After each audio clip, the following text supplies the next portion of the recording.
Ruanda, Yemen, Azerbaiyán, Cabo Verde, Kazajistán, Camerún, España, Rusia, Polonia, República Checa. Estos son solo algunos de los países en el mundo donde tengo amigos y una casa donde me esperan con los brazos abiertos. Cuando terminé la carrera, estudié periodismo, solo tenía clara una cosa en el mundo. Y esa única cosa era que yo quería ser editora de libros. No sabía muy bien en qué consistía aquello de hacer edición de libros, como no lo sabe nadie que esté desde fuera viéndonos trabajar. Pero me encantaba la idea de crecer y de convertirme en una persona que con solvencia pudiera responder cada vez que le preguntaban, oye, ¿y tú a qué te dedicas? Soy editora y hago libros. Es un mundo bastante difícil y bastante inaccesible y bastante críptico. Y toda la gente alrededor mío me decía que aceptara las ofertas laborales que ya estaba recibiendo. El mercado laboral dentro del periodismo, que fue lo que yo estudié, se desplegó generoso ante mí. Varios diarios de circulación nacional me abrieron las puertas para tener puestos bastante dignos. Y yo, dándome un taco que obviamente no tengo, les decía que no. Me acuerdo muchísimo incluso de que la PGR me llamó en una operación muy secreta para ofrecerme dirigir una célula de investigación muy exclusiva. Era una cosa súper impresionante, como sacada de un guión de Hitchcock, ¿no? Era muy joven, la PGR, era mucha la paga para mi edad, pero cualquiera que me conoce sabe que yo de secreta y súper exclusiva no tengo nada. Así que finalmente fui sensata y decliné también esa oferta laboral. Yo me pregunto si hay alguien aquí que esté exento de que sus familiares, sus amigos, sus exprofesores no intervengan y no se pronuncien sobre aquello que nosotros sí queremos hacer. A mí todo el mundo me decía, acepta algo ya, tómalo ya. Mi mamá estaba desesperada porque ya había estado bueno de mantenerme, por supuesto. Pero yo no quise y yo resistí, y en ese sentido estoy segura de que todos tenemos un testimonio donde tomamos una decisión que los demás cuestionaban o nos resistimos a algo que nos querían imponer de forma natural. Milagrosa y sorprendentemente, a principios de enero de 2008 fui admitida en lo que en aquel entonces era Random House Mondadori. Fui aceptada en calidad de secretaria bilingüe. Mi jefe me dijo, te puedo dar el puesto, pero te la vas a pasar mal y te vas a aburrir. Y yo le dije, déjame entrar, de lo demás me encargo yo. Así que durante 8 meses más o menos fui secretaria del director editorial de Random House Mondadori y a los 8 meses, chavos, a los 8 meses me hicieron editora. Entonces tenía yo 22 años, que para mí hoy son muy pocos y para ustedes seguro son un montón, y estaba editando autores de la talla de Alejandra Pizarnik o Stephen King, Isabel Allende, George R.R. Martin, Juan José Arreola, Simone de Beauvoir, Carlos Monsiváis.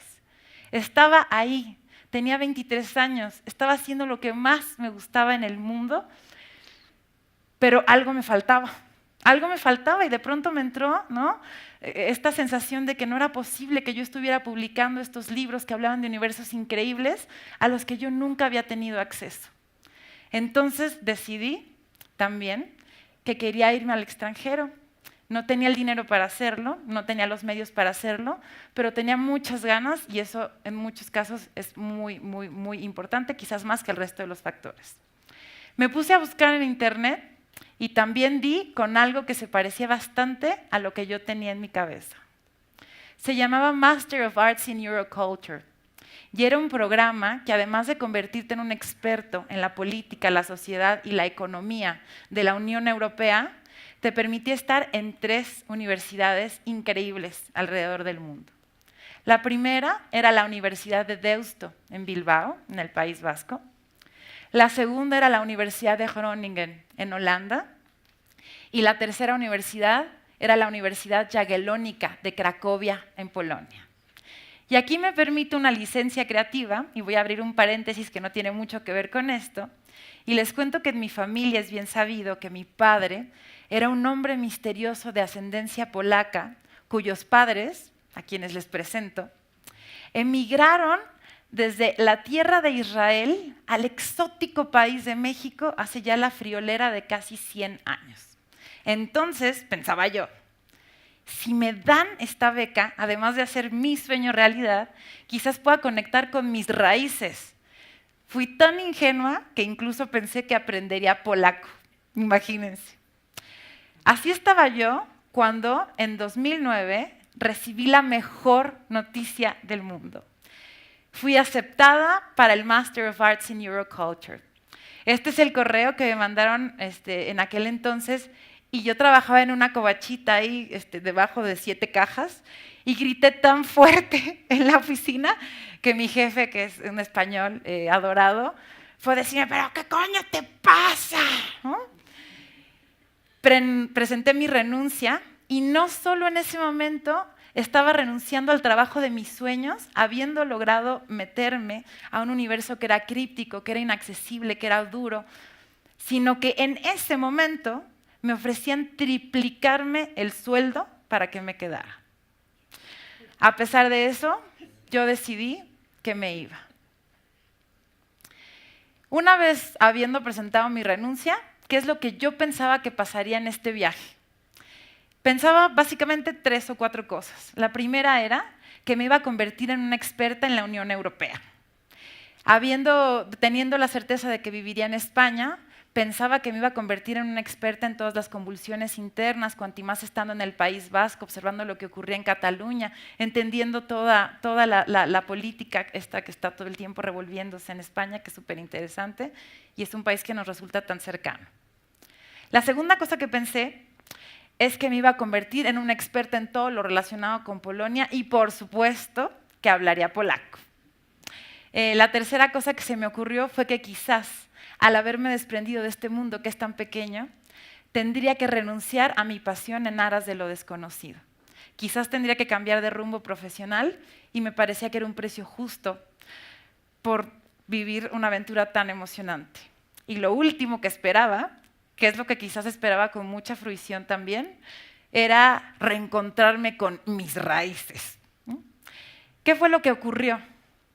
En primer lugar, no me convertí en una experta en la Unión Europea. Sí, pero no tanto como me convertí en una experta de México, mi país, al que desde la distancia aprendí a ver con mirada crítica, con más compasión, con más empatía, con más cercanía y con mucho más amor.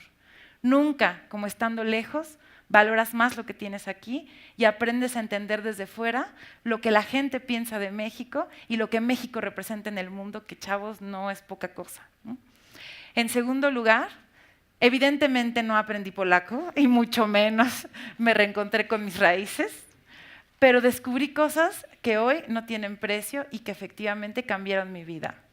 En primer lugar, nada como viajar y como exponerte a un entorno multicultural como para romper prejuicios, nacionalismos, ideas preconcebidas y estereotipos. Los prejuicios, los estereotipos y los nacionalismos se nutren de la ignorancia. Y la ignorancia solamente se rompe de 2 formas. Una es leyendo y la otra es viajando y exponiéndote a lo desconocido y tendiendo puentes a partir del entendimiento y la empatía y no desde el juicio. ¿Ok? En tercer lugar, descubrí que soy capaz de ser muy feliz con muy poco. Porque debido a todas las cuestiones logísticas que intuirán, porque eres un estudiante que está ahí tirado, pues tienes 2 pares de zapatos y tienes 3 vestidos, tienes un abrigo y con eso haces todo en la vida. Y nunca como antes, con tan pocas pertenencias materiales, fui tan libre y tan feliz. Y un viaje así lo que hace, entre muchas otras cosas, es aprender a que nosotros podamos relativizar el valor de las cosas materiales.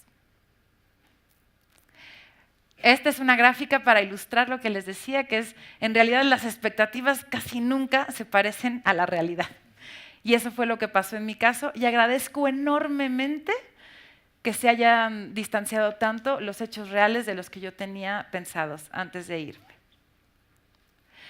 No solamente ocurrió todo esto que les conté, sino que ahora le vamos a meter un poco de jiribilla a este discurso y les voy a contar las cosas que aprendí gracias a este grupo, que como ven era multicultural y me nutrieron de un montón de conocimiento, de cosas que además hoy sirven no solo para conversar, sino para impresionar en una cena.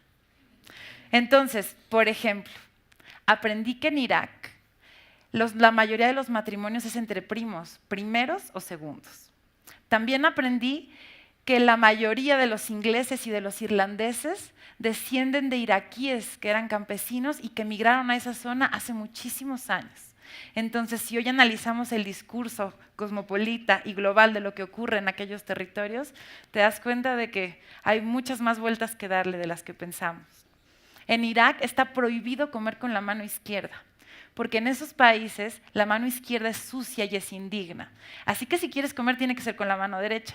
Y otra cosa es que si algún amigo iraquí te invita a comer, si tú comes con la mano y le entras a todo y dejas a un lado los cubiertos, el tenedor y la cuchara, eso quiere decir que lo que te están dando es delicioso. Con lo cual, ahí tienen un buen consejo. Si se topan con un iraquí, coman con la mano, pero siempre la derecha. Otra cosa muy interesante es que a los antiguos iraquíes les debemos el miedo a los gatos negros, la idea de que podemos leer el futuro en las estrellas y la medición del tiempo en periodos de 12 horas para separar el día de la noche. Kazajistán. Kazajistán, que es un país enclavado allí en Asia, es el 9º país más grande del universo, con una de las densidades poblacionales más bajas del mundo. Hay solamente 6 personas por cada 3 kilómetros cuadrados. Kazajistán representa en su densidad poblacional 120 nacionalidades. Fue el primer país en la historia en domesticar y montar caballos. En la historia, en el mundo. Y por si todo esto fuera poco, no hay ninguna gran fiesta kazaja donde no se coma caballo. Y la cosa que sí se pone un poco más peliaguda es que cuando tú vas a la casa de una familia kazaja, al cliente se le sirve lo que se espera de él y no lo que pida. Y con esto quiero decir que si tú vas a comer a la casa de una familia kazaja y se espera que tú seas quien más hable, te sirven la lengua. A los niños, como de ellos se espera que escuchen y que pongan atención, siempre les toca, se los dejo a ustedes, la oreja, por supuesto. Ruanda. Ruanda es el país que lidera la revolución digital en el continente africano. Ruanda es el país en el mundo con más mujeres en el Parlamento. Es un país con una cosmovisión primerbundista enclavada en un continente que no acabamos de entender. Ruanda, además, es un país donde te toma 48 horas abrir y echar a andar un negocio y funciona. Y Ruanda en 2007 fue el primer país en el mundo en prohibir las bolsas de plástico para proteger el medio ambiente.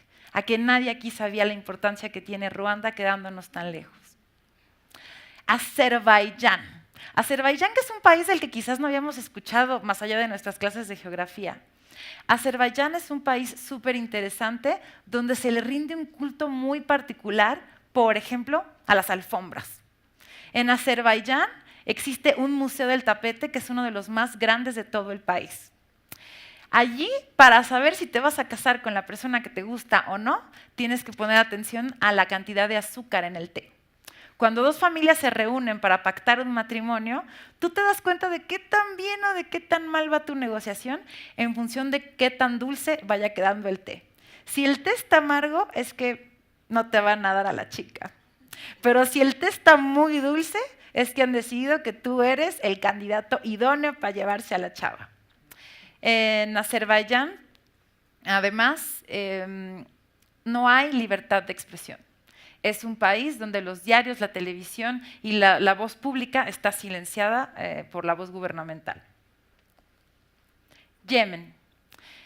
Yemen es un país al que yo le tengo un cariño muy especial por la persona, por Abdullah, que se convirtió en mi gran amigo, mi hermano. Y gracias a Abdullah descubrí que Yemen, por ejemplo, es un país crucial para la cosmovisión bíblica. La mirra y el incienso que los reyes magos llevaron al niño Dios en el pesebre provenían de las montañas de Yemen.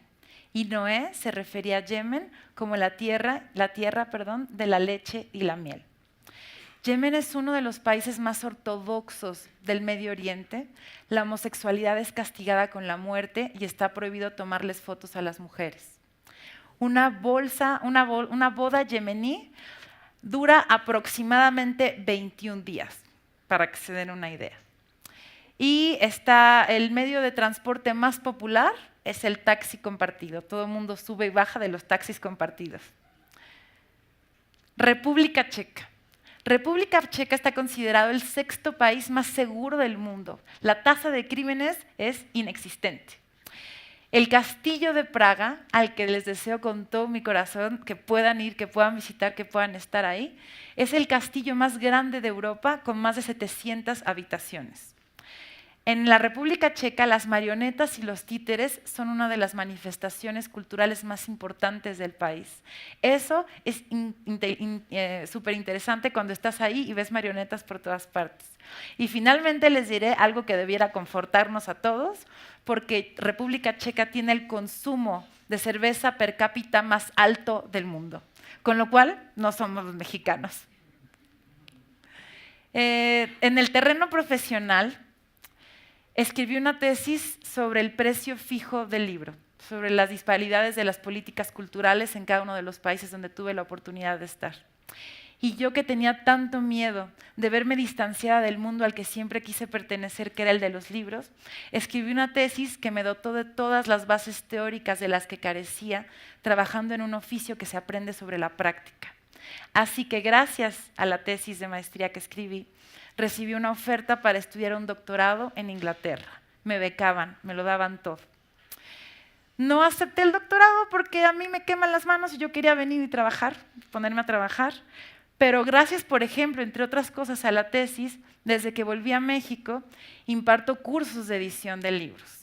Es decir, no solamente ahora estoy en los libros, sino que con cierta periodicidad y en muchos lugares imparto cursos para todos aquellos que quieran incorporarse a este mundo. Y gracias a la tesis es que soy capaz de ensamblar y de ir actualizando este curso. Por si esto fuera poco, y esto es quizás de lo más emocionante que me haya pasado en la vida, gracias a la tesis y gracias a la maestría, fui aceptada en la editorial independiente en español más importante del mundo, que es Editorial Anagrama. Jamás, nunca, en mis años de formación como lectora, como niña, como adolescente, como estudiante, jamás me imaginé que se cumpliría el sueño de trabajar en la casa editorial donde publicaban a Vladimir Nabokov, a John Kennedy Toole, a Ryszard Kapuscinski, a Oliver Sacks, a Roberto Bolaño, a Roberto Calazo.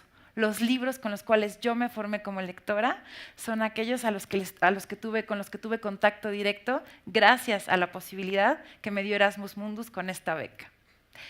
Volviendo a México, también les cuento que me ofrecieron trabajo, no en Anagramas, sino en Barcelona, pero mi jefe me seguía esperando.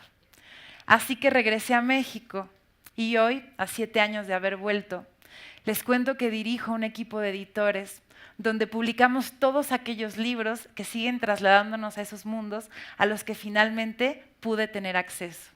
Libros dirigidos a todo público, para gente desprejuiciada, que nos abren la cabeza, que nos vuelan la tapa de los sesos y que, si nos va bien, acaban salvándonos la vida.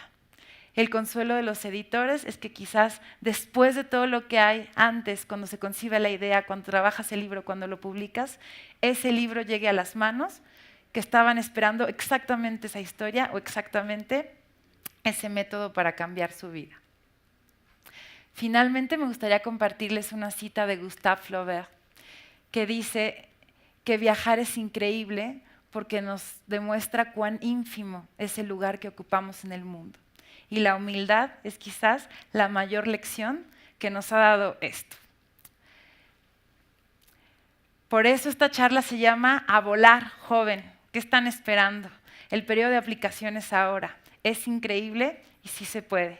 Yo me llamo Gwendolyn Perla, soy directora literaria en Penguin Random House. Gracias.